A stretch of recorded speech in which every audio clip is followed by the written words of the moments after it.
Te saludamos como cada domingo en nuestro canal de YouTube y te damos la bienvenida si es primera vez que estás con nosotros a Sion, un lugar de amor, de excelencia y de verdad. Estamos fascinados durante este tiempo pudiendo ir periodo tras periodo, semana tras semana, para estar compartiendo una palabra de Dios que sea de vida para tu corazón y también que sea de educación en medio de una sociedad que pareciera ser muchas veces muy extraña y no lograr comprenderla en sus emociones, en sus motivaciones y a veces también en sus ideales. Entendemos y comprendemos que muchas veces esta sociedad está dividida, está separada simplemente por estos ideales y pareciera ser cada día más difícil de poder comprenderla. Yo no sé si usted piensa igual que yo, pero la humanidad a veces es un poco extraña. Lo que motiva a alguien a actuar muchas veces no es lo que motiva al otro a actuar. No sabemos a veces lo que motiva a alguien a hacer algo y por ende lo empezamos a juzgar y juzgamos sus motivos sin conocerlos. Pero la verdad es que sí hay algo y sí hay motivos por los cuales las personas realizan las cosas. Y justamente un día aprendí de esto, de un gran predicador, este tema. Las acciones que motivan a las personas para hacer algo, ya sea unos para bien o otros para mal. Yo quiero invitarte al sermón que hoy día, la enseñanza que hoy día hemos titulado Cuando al pobre doy. Vamos al libro de Lucas en el capítulo 10, dice así del 30 al 35, una historia en donde nos vamos a concentrar para tener que rescatar valores y antivalores que lo vamos a asimilar claramente a una sociedad que hoy día estamos viviendo.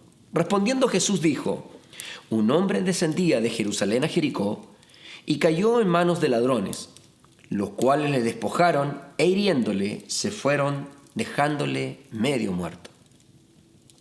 Aconteció que descendió un sacerdote por aquel camino y viéndole pasó de largo. Asimismo un levita, llegando cerca de aquel lugar y viéndole pasó de largo. Pero un samaritano que iba de camino vino cerca de él y viéndole fue movido a misericordia y acercándose vendó sus heridas, echándole aceite y vino y poniéndole en su cabalgadura, lo llevó al mesón y cuidó de él. Otro día al partir sacó 2 denarios y los dio al mesonero y le dijo, cuídamele y todo lo que gaste de más te lo pagaré cuando regrese. Esta historia tenemos por lo menos 3 grupos de personas y que debemos de analizar. El primero, al ladrón. Segundo, a los que pasaron de largo. Y tercero, a un samaritano. Tengo que señalar algo importante. En este tiempo, cuando la historia se relata, los judíos con los samaritanos no se llevaban entre sí. Los judíos eran el pueblo de Dios, de una u otra forma, genealógicamente. En la historia se entendía que los judíos eran los que esperaban al Mesías. Jesús ya estaba en medio de ellos y está explicando un problema de unidad social. Yo no sé si usted se identifica con este problema hoy en día. Vemos que los ideales feministas, machistas, políticos, sociales, están haciendo presa de una división social en donde no logran comprenderse, pero sí sabemos que hay motivos para hacer las cosas y la gente está realizando cosas y haciendo cosas. Y cada vez pareciera ser más separatistas este tipo de acciones y que necesitamos analizarlo desde un punto de vista social. ¿Qué dice la palabra de Dios con esto? Y en esta historia nos damos cuenta de que el judío no reacciona como debiéramos verlo según el pueblo de Dios, sino que más bien un samaritano, que era un archienemigo de los judíos. Y aquí Jesús, en estos 3 grupos de personas encontramos las 3 actitudes que motivan a la gente a actuar. En otras palabras diríamos valores o antivalores. El ladrón termina robando porque codicia lo que no es de él. Al codiciar lo que no es de él, termina siendo un robo, termina robando. En vez de pedir a Dios bendición para tener un trabajo porque está necesitado de algo, va y roba. Ese antivalor de la codicia es lo que está aquí predominando en esta primera escena o en este primer protagonista de la escena.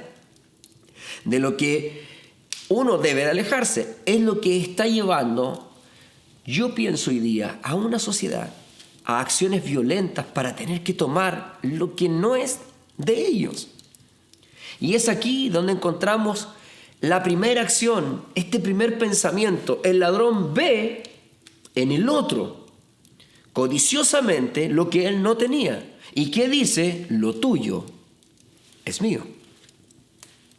Este antivalor en la sociedad es lo que provoca hoy día y encontramos un sector que es capaz de violar, es capaz de traspasar las barreras valóricas de lo que es del otro. Y termino quedándome yo y robando, usurpando, tomando lo que no es mío, pero simplemente con un elemento que alimenta esta acción, y es la codicia. Mire, la codicia por años ha sido uno de los antivalores que ha manchado y que ha destruido y ha separado una sociedad entre sí, diciendo, lo tuyo es mío. Cuando el Señor, por muchos años, que ya venía alertándonos y entregándonos una ley allá, en el Antiguo Testamento, en el libro de Éxodo, capítulo 20, mire, acompáñeme al versículo 17, lo que Dios dijo a su pueblo y a toda esa generación que venía en ese entonces.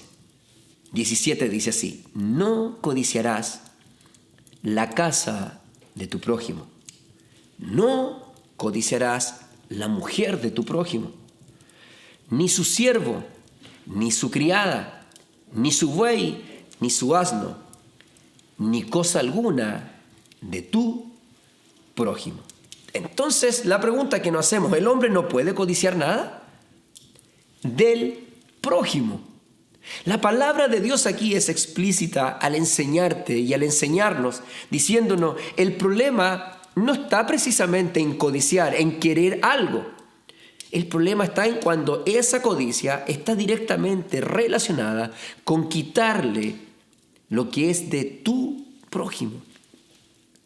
Hoy día miramos la casa, el auto, la mujer, los bienes, el poder.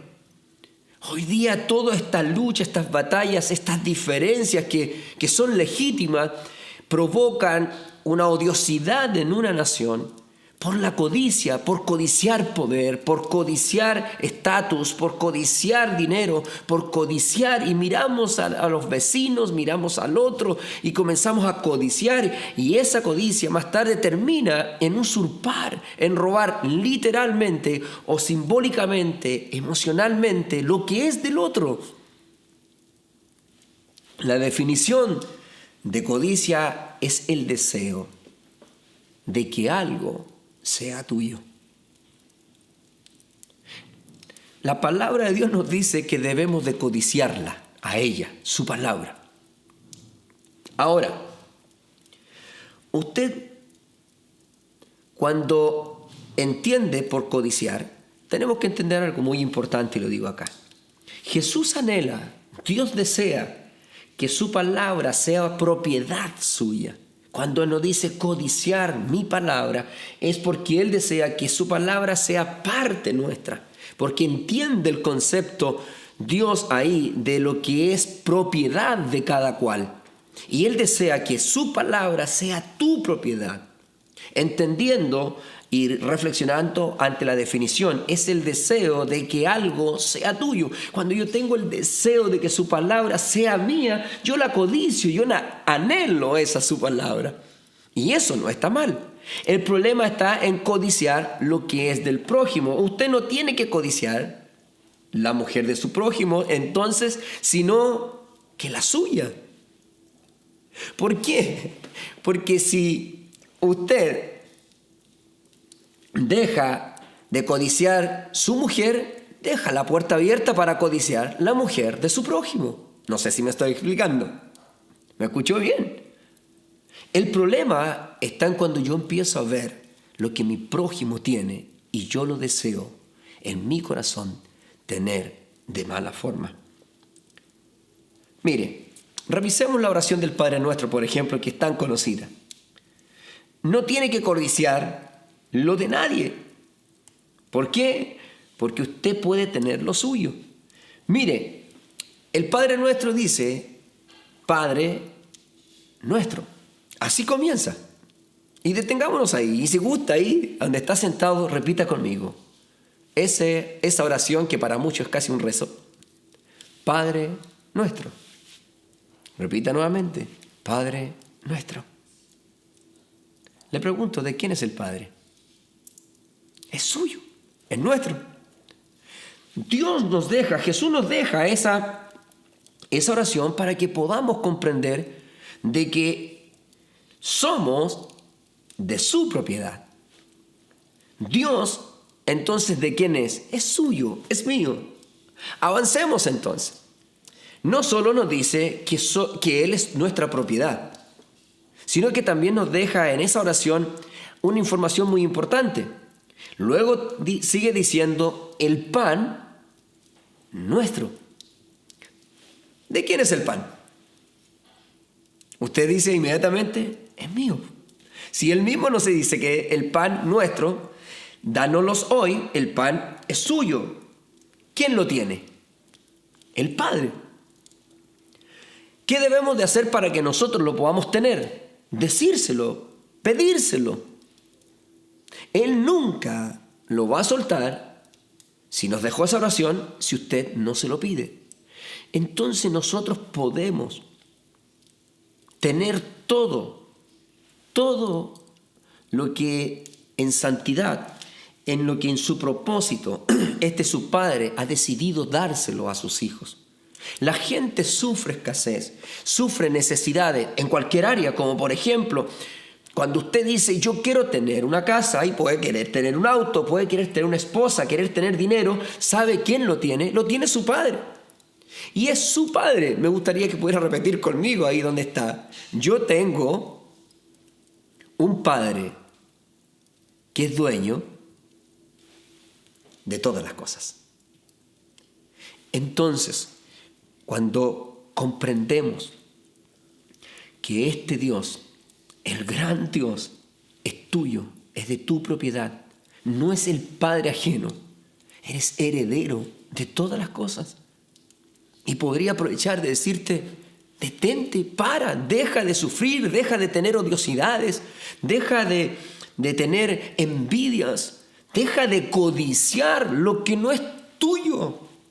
El trabajo del otro, la mujer del otro, el dinero del otro, la casa del otro. Y por Dios que estamos dispuestos a usurpar, a robar, a hurtar lo que es del otro, teniendo cero sensibilidad con una sociedad, y ahí pasamos por encima de los demás, y es una de las acciones que esta sociedad hoy día, cada día, se está destruyendo, porque no respeta lo que es del otro, sino que lo codicia.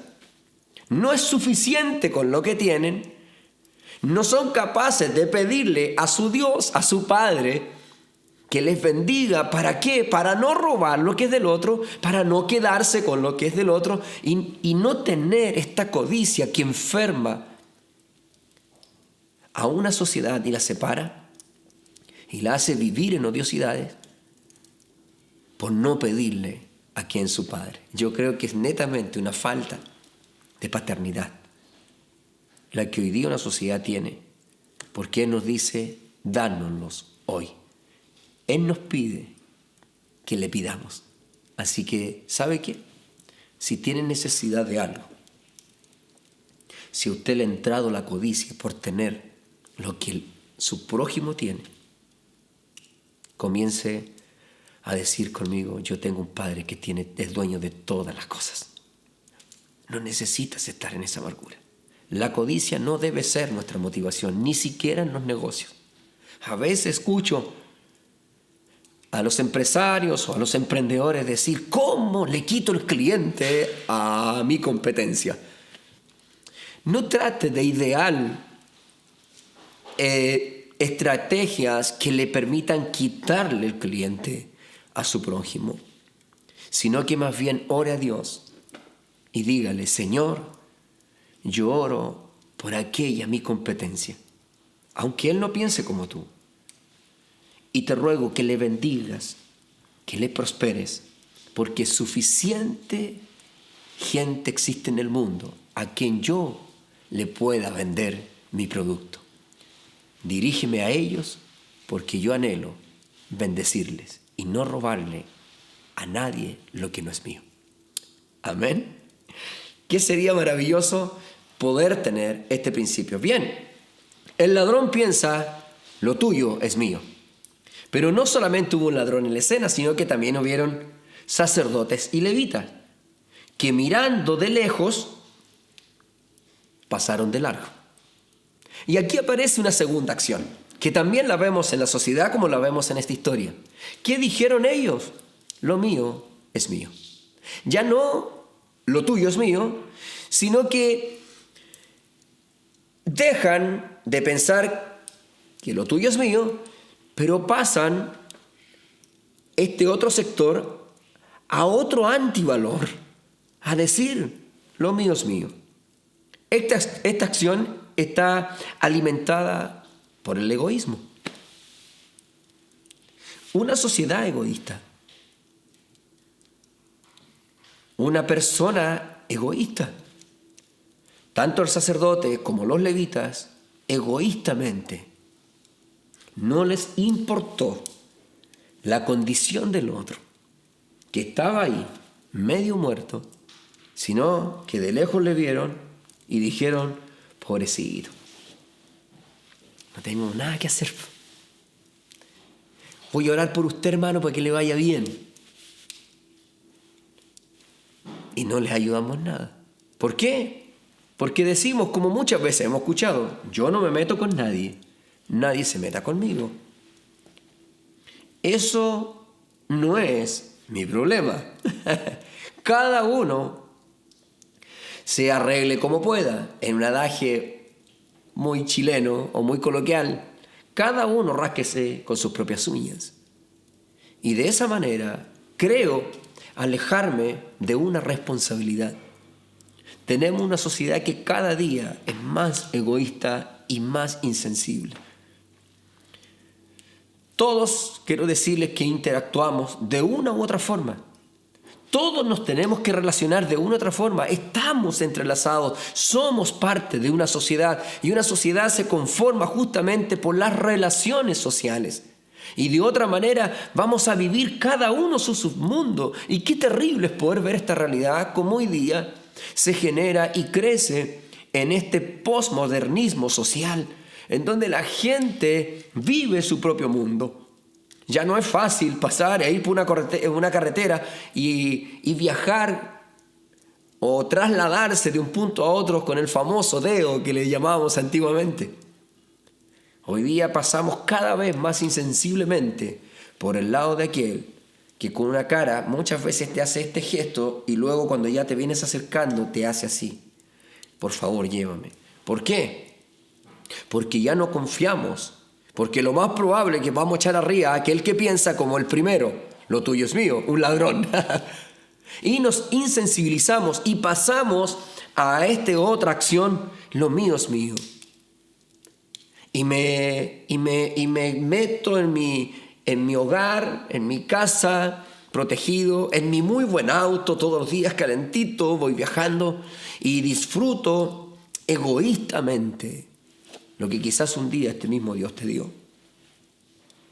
Quiero decirle que aunque pareciera que los problemas de otros no son los nuestros, le quiero decir que sí son parte de nuestro problema también. En el problema social que vivimos, lo tenemos que ayudar a solucionar todos juntos. La iglesia de un sector, la política de otro sector, los dirigentes de otro sector, las empresas de otro sector. el empleador de otro sector, el empleado de otro sector, los predicadores desde otro escenario.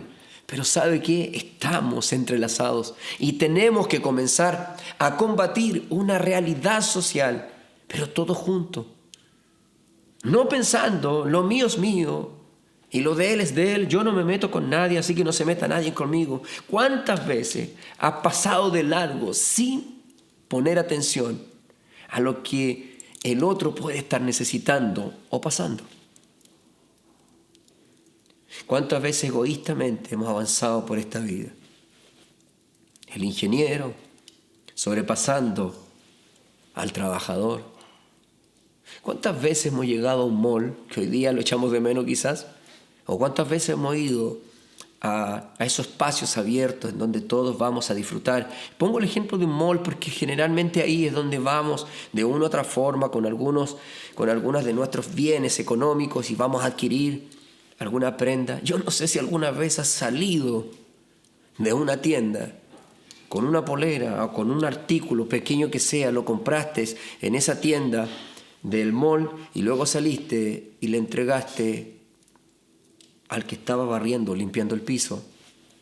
Yo no sé si alguna vez has ido ahí, hecho la fila para tener que comprar ese rico helado que te costó 3,000 pesos, porque en el mall es muy caro comprar todo y comer ahí. Y compraste un helado, el más barato, el más económico, el cono más chico, más pequeño, y saliste de la fila con tu gran helado y con un pote pequeñito, aunque sea, y te acercaste a aquella mujer que viste de overol y que muchas veces es la que te quita la bandeja y la echa al basurero todos aquellos desperdicios que tú dejaste porque no fuiste capaz ni siquiera de levantar la bandeja para ir allí porque dijiste, total, está esta tipa que le pagan para que lo haga, y le regalaste un helado reconociendo que lo que ella hace para ti es significante. Pero cuando tenemos estas diferencias sociales, cada día vamos alimentándonos de este antivalor del egoísmo y decimos, lo mío es mío. Total, yo teniendo guatita llena, corazón contento, ¿qué me importa lo que el otro sufre, lo que el otro vive? Entonces insensiblemente avanzamos por la vida. Hay un ejemplo clásico que logro ver a veces que no me cabe obviamente en la cabeza, en el matrimonio. La mujer con sus recursos, porque dentro de las políticas hoy día y de las discusiones sociales es tener que buscar la igualdad. Entonces la mujer con sus bienes, porque ella trabaja y está bien, y estoy completamente de acuerdo con aquello, completamente de acuerdo. El problema está que más tarde el matrimonio, ella gana lo suyo y él gana lo suyo y están completamente separados. Los bienes de cada uno los administra cada uno y no son capaces de compartirlo. ¿Cómo pueden unir sus cuerpos, digo yo, y no poder unir sus capitales? ¿De qué estamos hablando? ¿En qué sociedad estamos viviendo? Resulta que el marido tiene todas sus cuentas, que por lo menos la mitad, acaso no menos, la conoce su esposa. Las divisiones las estamos teniendo en nuestro hogar. Y decimos amarnos. ¿Qué está ocurriendo con esta sociedad? ¿Qué está motivando a esta sociedad? Estos sacerdotes y estos levitas dijeron, no nos interesa lo que este individuo está pasando. ¿Por qué? Porque la ley decía que el sacerdocio, tanto los sacerdotes como los levitas están en la línea sacerdotal, los dos grupos. Por eso es que los puse en un solo grupo. La ley decía de que si un sacerdote, que era el ungido de Dios, representante de una otra forma del mensaje de Dios con el pueblo, era el referente espiritual y de santidad del pueblo, este sacerdote, si tocaba un muerto en la ley, si tocaba un muerto, este sacerdote comenzaba a estar inmundo durante 7 días. Se consideraba ser inmundo, ser sucio. Entonces sus labores sacerdotales no podía seguir realizándolas porque había tocado a un muerto. Era parte de la cultura, de la ley de Dios. Entonces este sacerdote, al ver a este pordiosero, a esta persona que estaba herida, dañada, golpeada por ladrones, Él lo vio de lejos y no se atrevió a despojarse de sus hábitos sacerdotales, a no rebajarse por aquel dolido, por aquel golpeado, 7 días. Y pareciera ver en estos tiempos a pastores, a líderes cristianos, a líderes políticos, a una sociedad, a padres, a hijos, egoístamente usando el poder y no rebajarse con aquel, comillas, que está dolido. Yo quiero invitarte hoy día a que si tú has conocido a Dios, si yo he conocido a Dios, pastor, si estás ahí, si hay algún pastor que me está escuchando en este minuto, invierte. Está bien, los templos no se pueden abrir hoy día, porque no podemos hacerlo hasta que la ley o esta pandemia nos asegure que podemos hacerlo. Yo lo voy a hacer apenas pueda hacerlo. Pero mientras tanto, ¿qué? Dejamos que el dolido, el destruido se pierda, muera en esa condición, porque simplemente tú no te quieres acercar al alcohólico, o tú no te quieres acercar a la persona que es drogadicta, aquel que sufre, o porque el estatus económico o social de él es menor que el tuyo, porque pueden manchar tu reputación, porque pueden manchar e infectarte hasta con el COVID-19.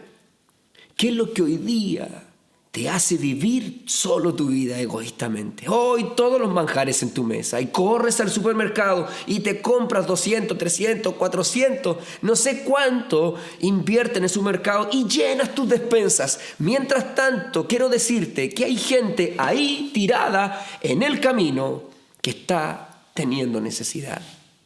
Pero lo mío es mío. Este pensamiento se ha ido empoderando de la sociedad actual.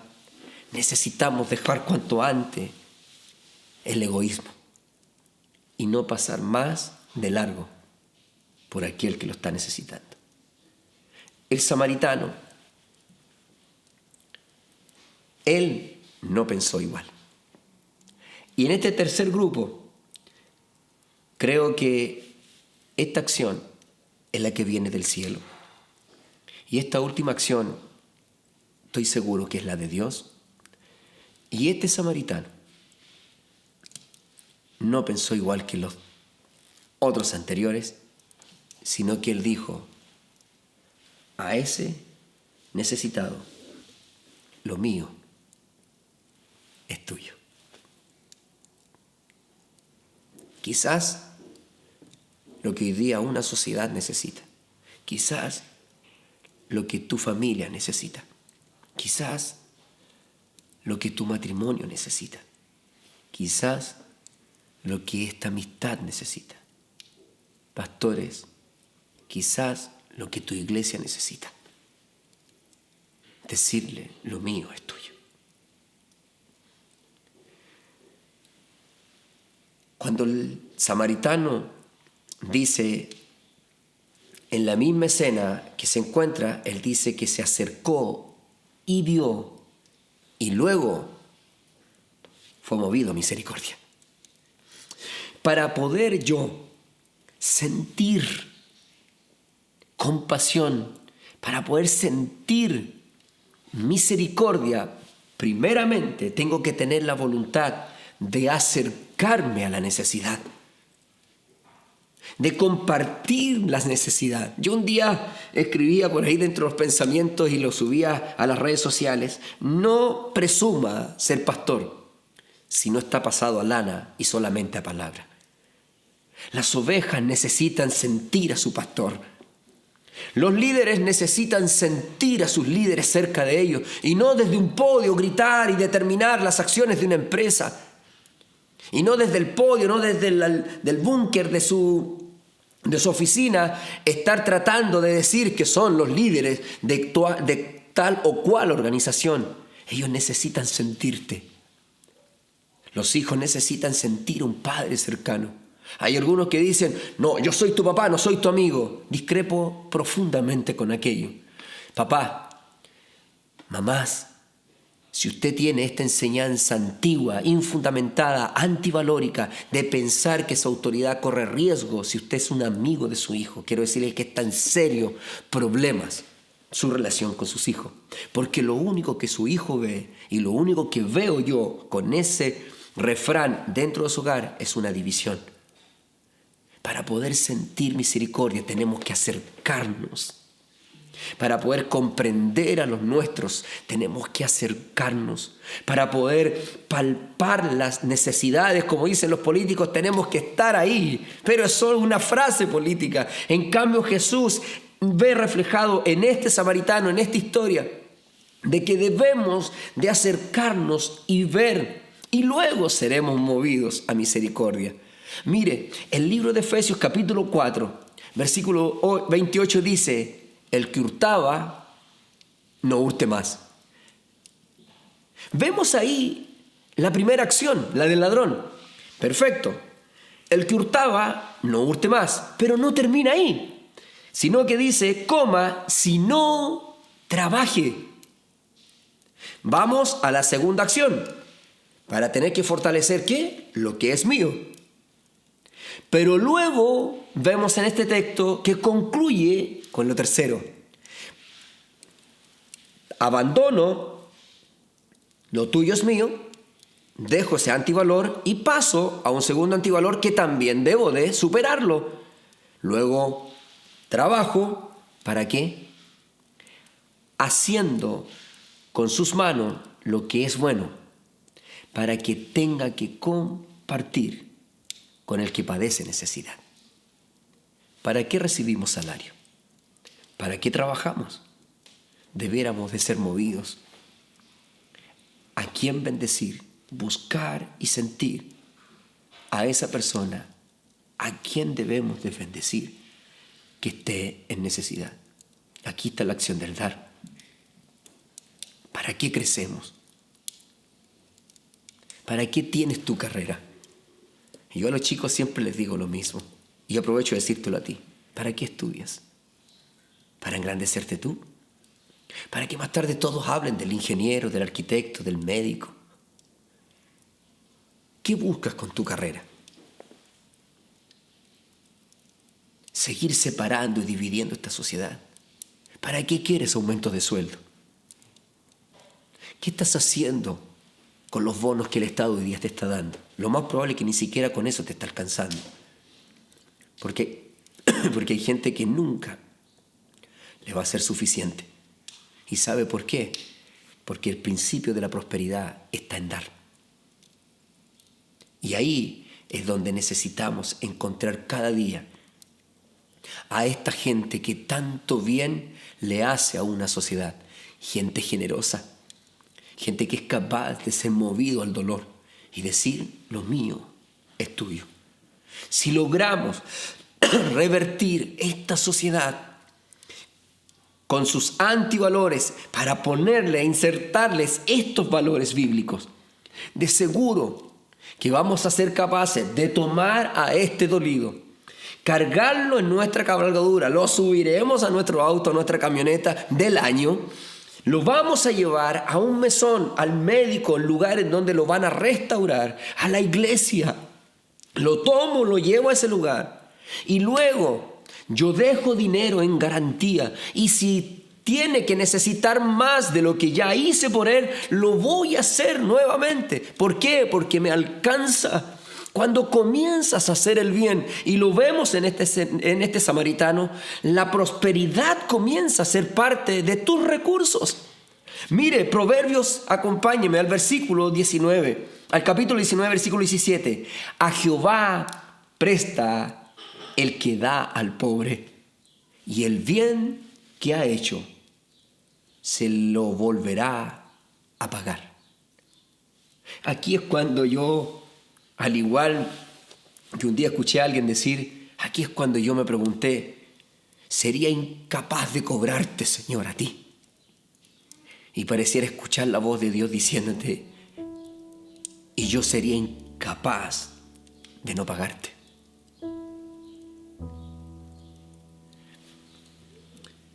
Mire, para todos los que están en el mundo comercial y en los negocios, ¿qué entendemos por negocio? Cuando yo compro algo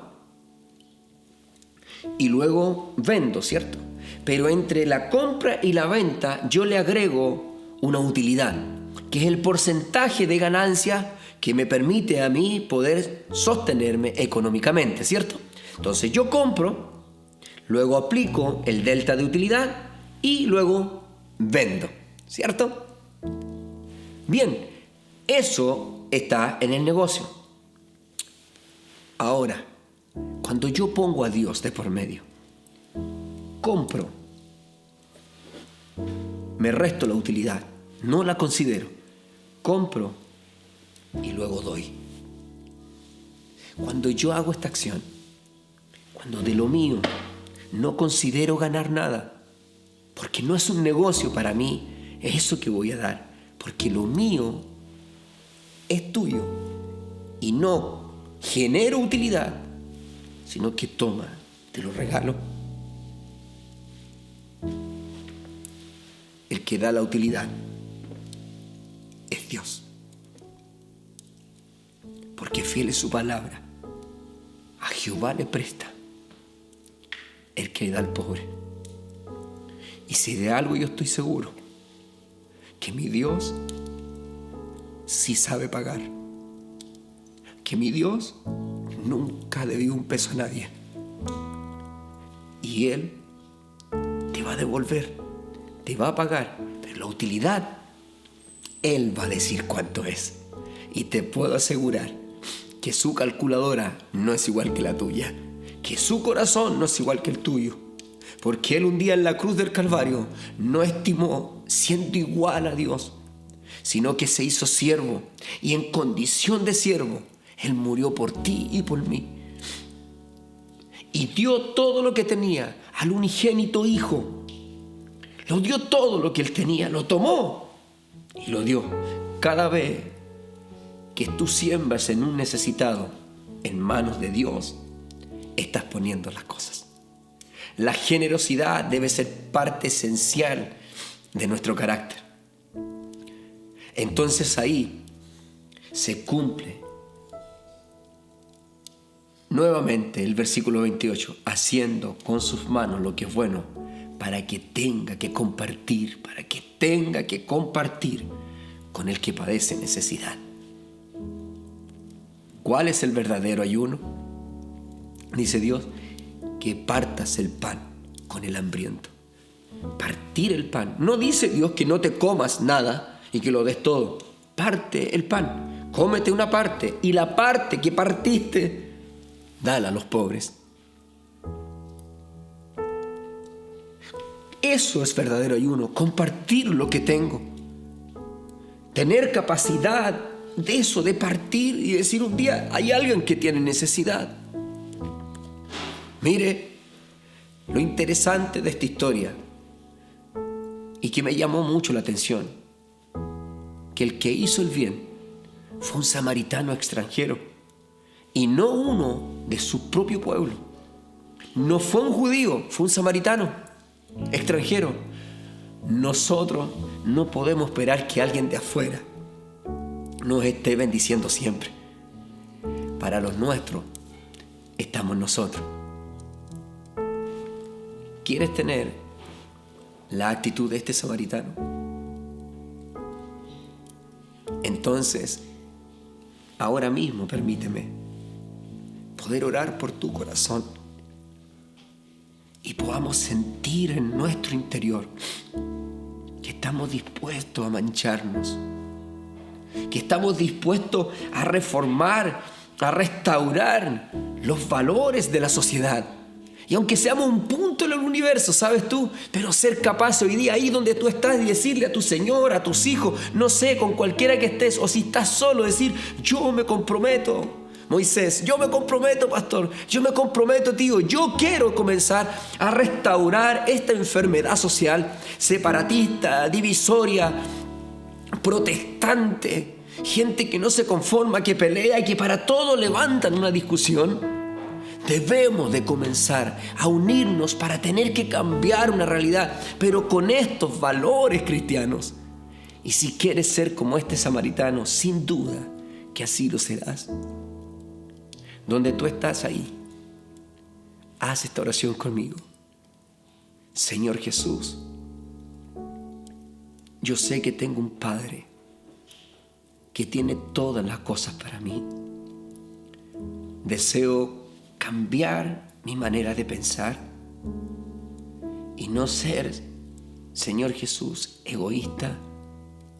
Quiero sentir, Señor Jesús, quiero ser generoso.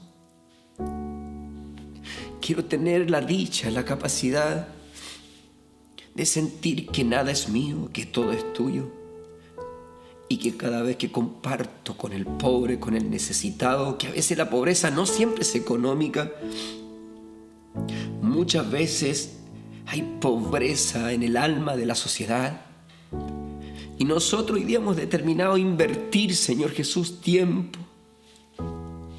Quizás en lo personal renunciamos a tener una vida profesional para dedicarnos a esto, a aportar en una sociedad que se enferma, que se destruye, Señor. Hogares que se destruyen hoy día por tu amor y tu misericordia. Logramos restituirnos.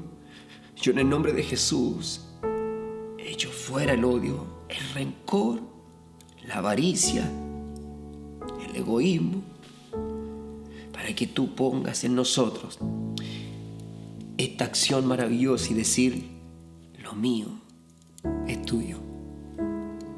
Si estás ahí, quiero que subas ahora mismo a alguien a tu corazón. Subas inmediatamente a una institución o algo. Si es tu iglesia, te necesita. Si son tus hijos, te necesitan. Si son tus padres, te necesitan. En el nombre de Jesús, te dejo esta bendición para que te levantes de ese lugar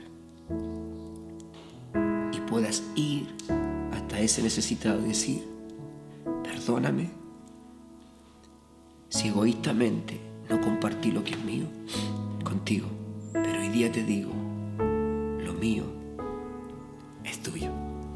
Y yo desde acá, con todo el amor de Dios, te puedo decir que lo mío, y cuando quieras, es tuyo. Que el Señor te bendiga. Nos vemos el próximo domingo.